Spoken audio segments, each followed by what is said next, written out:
Welcome to our AP Physics review of kinematic graphs. We're going to go over how to interpret graphs as well as going over what velocity and acceleration are. The first model we're going to talk about is the constant velocity model. These are objects that move at a steady pace. We're going to see what that looks like on a position versus time and a velocity versus time graph. What is a position versus time graph? That's the where it is graph. A position versus time graph is a graph that tells you where an object is located at any given moment on that number line down at the bottom of the screen. And every number line has a point 0, which is in a random spot that's arbitrary. Let's say I have a red skater who starts at -3 at 0 seconds. The position versus time graph is going to keep track of his motion. All right, buddy, let's go. He starts to move, his position is changing at any given moment, and he stops at position 2 at 5 seconds. He did a motion, he changed his position. Let's calculate the slope of that graph, see what it gives us. Okay, we all know that slope is rise over run, which are the lengths of those dotted lines. Now, normally in your algebra class, the y-axis is the y-axis and the x-axis is the x-axis. However, for this graph, the y-axis is the x-axis and the x-axis is the time axis. To find the rise, we need to find the difference in x divided by the difference in time. Now, the units for x are in meters, and the units for time are in seconds. So basically, we are calculating a displacement over time. Well, that's the definition of velocity. So whenever you calculate the slope of a position versus time graph, we're getting the velocity. Let's calculate the slope. First and foremost, it's very important to do the final point minus the initial point on both the top and bottom. Meters go on top, seconds go on bottom, and we calculated that he traveled 5 meters in 5 seconds.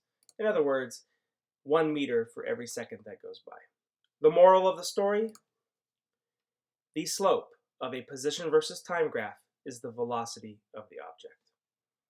Let's take a different skater, this purple guy right here, and he's going to start at point 3 at 0 seconds in, and he's going to travel to the left. The graph keeps track of his motion, and he ends up at -3 meters 3 seconds in. Okay, let's calculate the slope of this line. Well, using our slope equation, which is change in x-axis divided by change in time axis, we plug in the points, and you notice that the velocity is negative. What does that mean? It means he's just going to the left. So a negative velocity just means he's going in the reverse direction. He's losing 2 meters of position. He's going to the left every second that goes by. Now, let's learn about a different type of graph. This is a very different type of graph than the previous one. This is the how fast it is graph. This graph takes track of how fast the person is going at any given moment. Okay, guys, on your mark, get set, go. Since they are both traveling at a consistent rate, their velocities look like that on the graph. They're constant. Also, when they came to a stop, their velocities dropped to 0. Constant velocities are flat lines on a velocity time graph. Now, what's interesting is these graphs look like rectangles. And if you had noticed, there are 5 little squares underneath the red rectangle, which represents the red guy, and 6 little squares underneath the purple one, which represents the purple guy. What could that possibly mean? Well, if we keep track of the area of the graph as the person moves, we come to find out that the area represents the displacement of the person. So since there are 5 squares underneath that line, it means that the man's displacement was 5 meters. The purple person, starting at 3, goes to the left. His area is negative because it's below the line. It means that he traveled negative 6 meters for that period of time. Why is this? Well, we know that the area of a rectangle is height times base. Except we're not talking about height or base, we're talking about velocity and time. Well, we just learned in the previous couple of slides that velocity is delta x over delta t. If I rearrange that formula, I come out with the result of delta x. It even works out with the units. The units of velocity are meters per second, and the units for time are seconds. Those units will cancel out, giving me the unit of meter. So our next lesson is that the area under the line on a velocity versus time graph is the displacement. Okay, let's summarize. We just witnessed the motion of the purple skater and the red skater on that number line. Now we have two different types of graph that can tell us how that person moves. One graph is the where it is graph. It's the position versus time graph. Another type of graph is the how fast it is graph, the velocity versus time graph. Now notice we're kind of missing some information on the graph on the left. What happens after 3 and 5 seconds? Well, the purple guy and the red guy stopped. They stayed at the same position for that period of time. Now my graphs are complete. So now, whenever you have graphs, you have to remember that if you calculate the slope of a position time graph, that gives you the velocity time graph. And we learned that if you calculate the area under that line on the velocity time graph, it can give you the position time graph as long as you know where the starting points were at. In calculus, that's called a derivative when you go calculate the slope, and it's called an integral when you calculate the area. Let's do another example. In this example, we have a car traveling at 3 meters per second. I'm introducing a new graph called an acceleration time graph, and you can see that on the right. Acceleration is the rate of change of velocity. Well, since this object is not changing his velocity, his acceleration is 0 the entire time.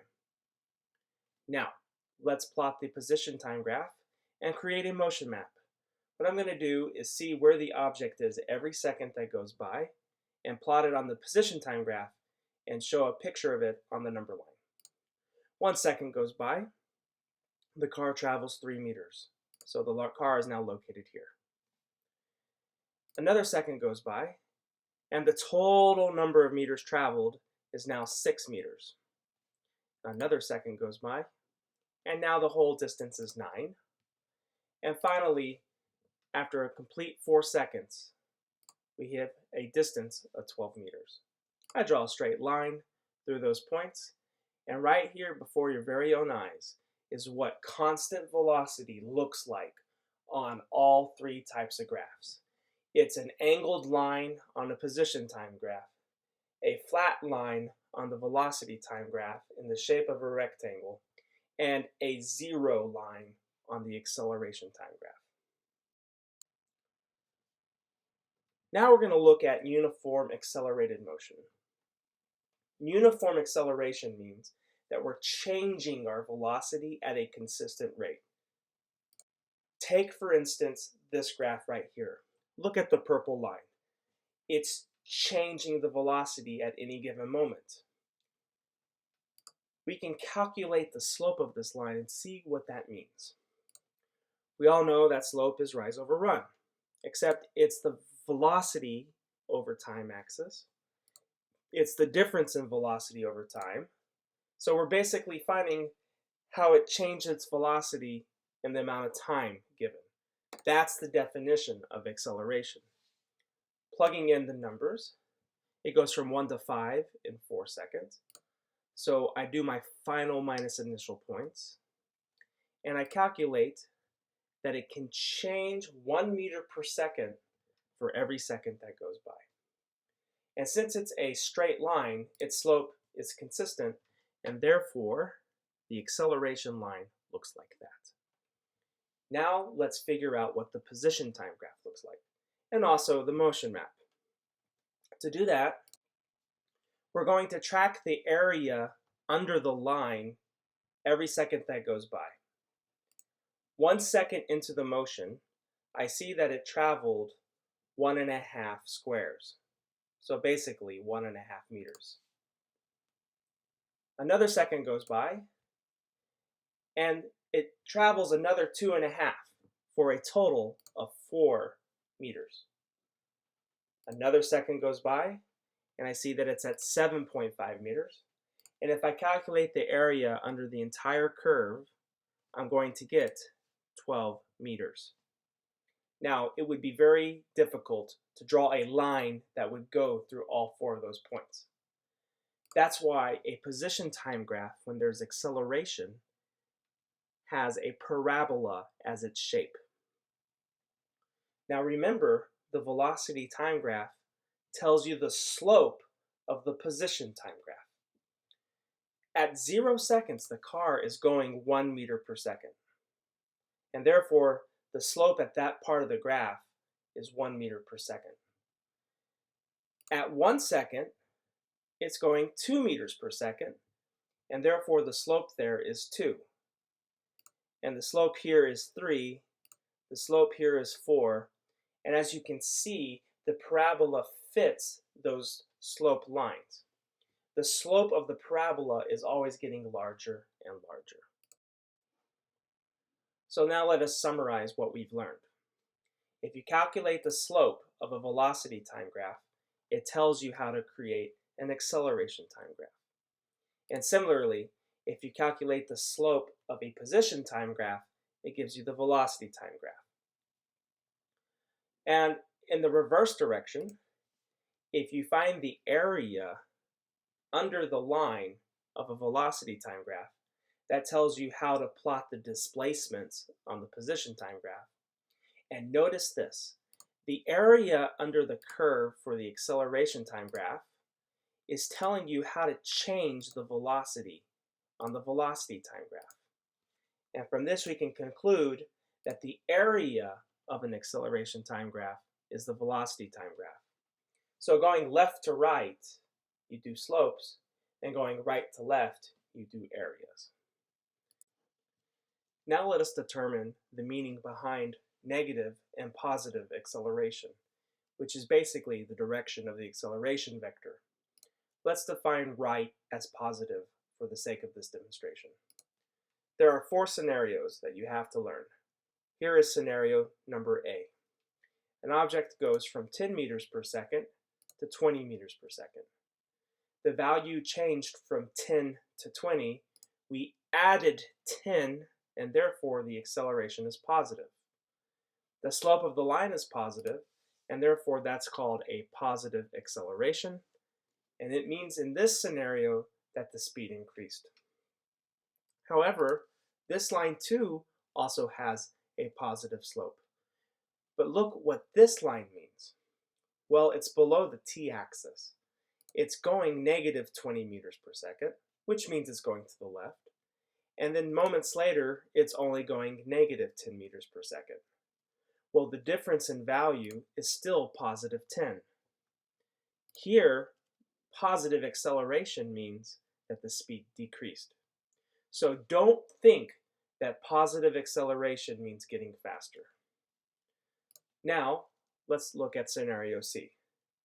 The object was going 20 to the right, and now it's only going 10. Now you can see here that the value decreased by 10, and therefore we have a negative acceleration. The slope of the line is also negative. And here that means that the speed decreased. The fourth and final scenario is when it's below the t-axis. Here the object was going negative 10 meters per second, and now it's going negative 20 meters per second. So it's actually getting faster, but to the left. The value of the velocity is still decreasing, even though it's getting faster. Those are the 4 uniform acceleration scenarios that you must know. One way to look at it is the acceleration promoting the motion or is it counteracting the motion? Let's go over those 4 scenarios and how they would look on a position time graph. For this part of the slide, I'm only considering the shape of the graph without getting into the specifics of the position. Okay, let's start off with what B would look like. As you can see here, it's negative velocity, so it needs to be going in reverse. And it also needs to be getting slower. So I draw a curve that has a slope that's getting smaller and smaller while still going in reverse. Then segment A, still a positive acceleration, but now getting faster and faster and going forward would look like this. Both A and B both have positive accelerations, and therefore it's a concave up curve. Now let's look at segment C. C is decreasing in velocity, still going in the forward direction, so I draw a curve where the slope is getting smaller and smaller, but still going forward. Then for part D, it is now moving in the negative direction and getting faster and faster, so I draw a line whose slope gets larger and larger.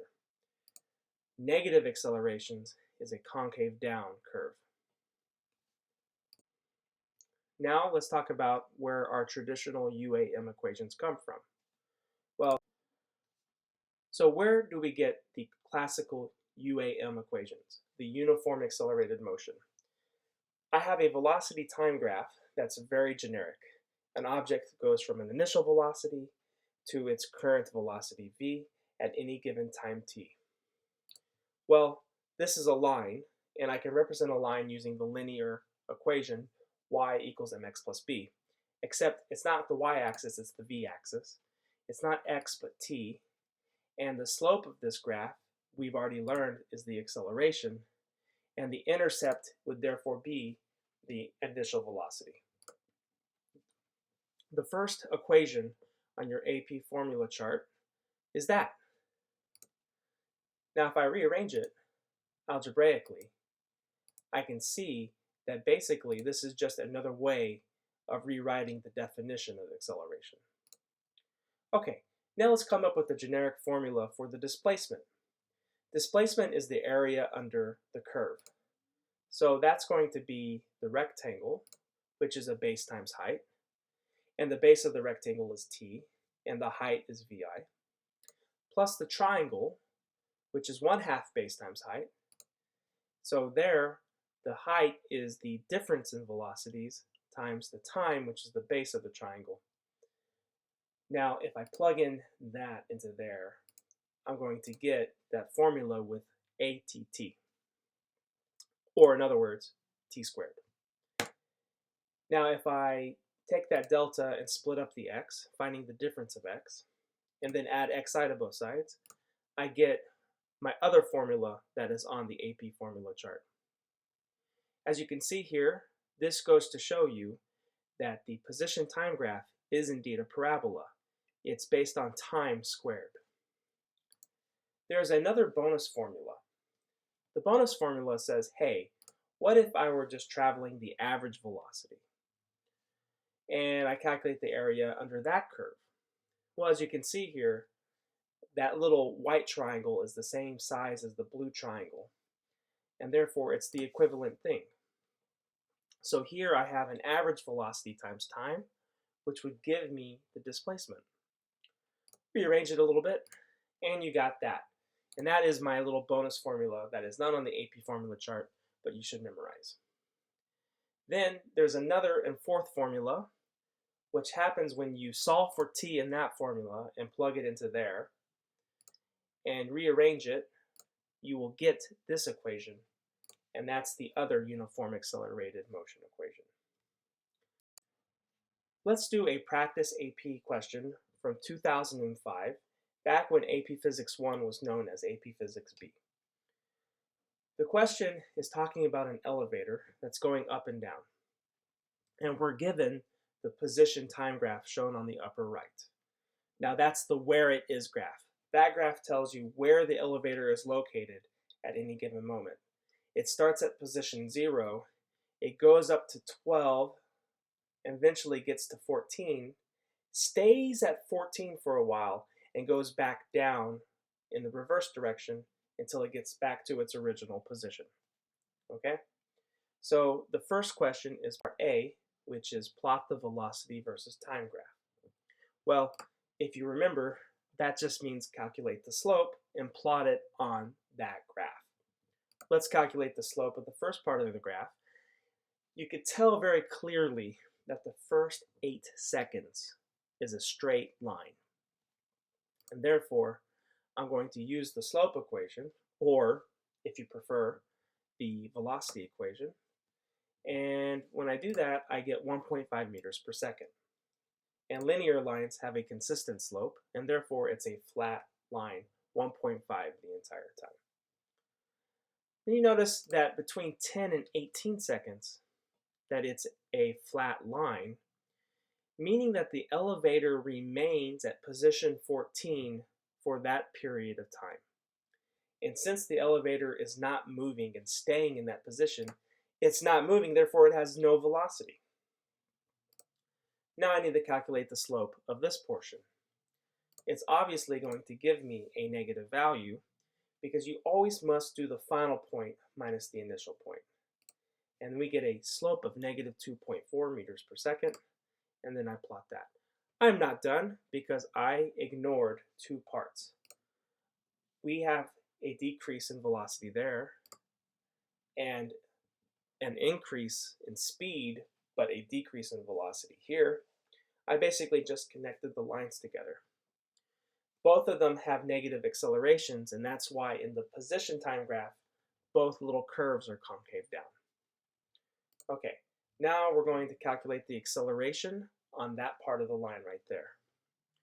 Acceleration is slope, and so if I use the slope equation, or the definition of acceleration, I put in the points, and I make sure to do final minus initial, and I'm going to get an acceleration of negative 0.75.